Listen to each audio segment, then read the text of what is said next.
des étudiants, futurs instituteurs ruraux qui se sont déplacés à la ville d'Iguala. Et ils ont l'habitude de faire ça, d'emprunter des vies un peu des bus de leur trajet. C'était pacifiquement. Et une fois arrivé sur place, sur Iguala, la police a tiré dessus. Le Mexique est-il encore un pays de droit?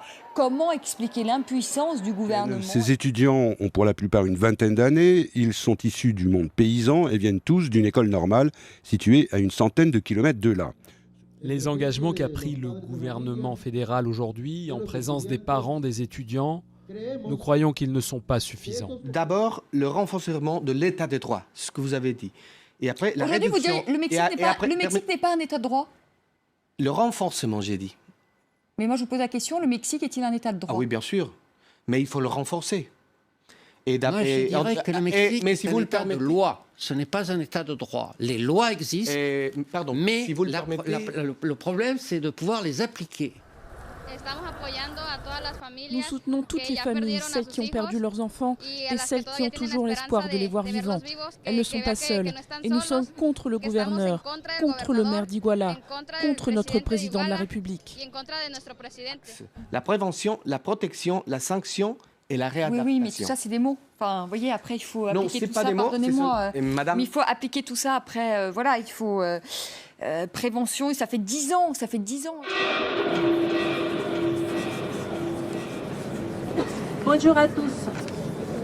Nous sommes ici pour dénoncer cette politique et ce terrorisme d'État qui se prolonge et ne fait qu'empirer depuis une bonne dizaine d'années au Mexique. Cette politique qui a déjà tué plus de 120 000 personnes, qui a laissé plus de 27 000 disparus et plus de 160 000 déplacés. Et un pays rempli de charniers, de peur et de désespoir. Car nous avons constaté le lien partout au Mexique entre les hommes politiques, les institutions et les militaires, avec la délinquance organisée, c'est-à-dire les cartels de la drogue, de la traite des blanches et du trafic d'organes, entre autres entreprises sinistres. Notre pays est donc dans un état d'urgence, car c'est l'impunité qui règne. De la Sierra Morena, cielito lindo viene bajando. Un par de ojitos negros, cielito lindo de contrabando.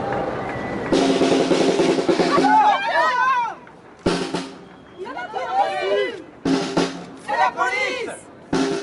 ¡On est les étudiants! ¡On parle! Daniel Solís Gallardo. Julio César Ramírez Nava.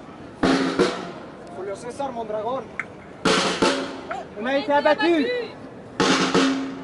On a arraché les os, on a arraché la peau.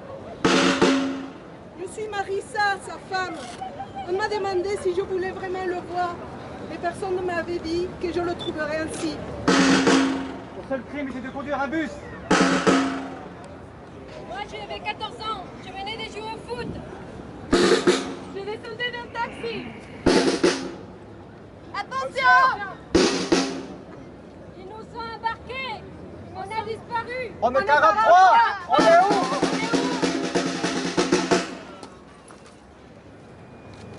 L'un des derniers exemples d'horreur perpétrés contre la population civile, c'est l'attentat à tir sur des bus remplis d'étudiants de l'école rurale d'Ayotzinapa, dans l'état de Guerrero, au sud du Mexique, qui a laissé 6 morts, dont 3 étudiants, ainsi que 43 autres enlevés par la police et disparus depuis plus d'1 mois déjà.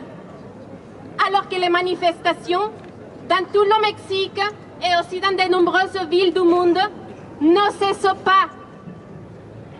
Aussi, nous voulons manifester notre déception citoyenne et notre désarroi face aux déclarations du président François Hollande, faites en avril de cette année, dans lesquelles il exprimait son soutien à ce narco-président qui est à la tête du Mexique actuellement.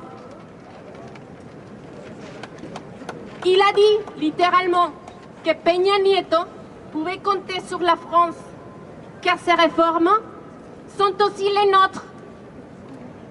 Avec cette déclaration, nous pouvons voir que soit le président français manque d'informations sur cette violation systématique des droits de l'homme à laquelle est soumise la population mexicaine, soit il en est bien conscient, mais ferme les yeux en remerciant le narco-président Enrique Peña Nieto pour ses accords commerciaux qui donnent accès aux multinationales aux ressources naturelles mexicaines, comme le pétrole, le gaz, les terres et les plages, au détriment de la population et malgré les nombreuses protestations à travers le pays.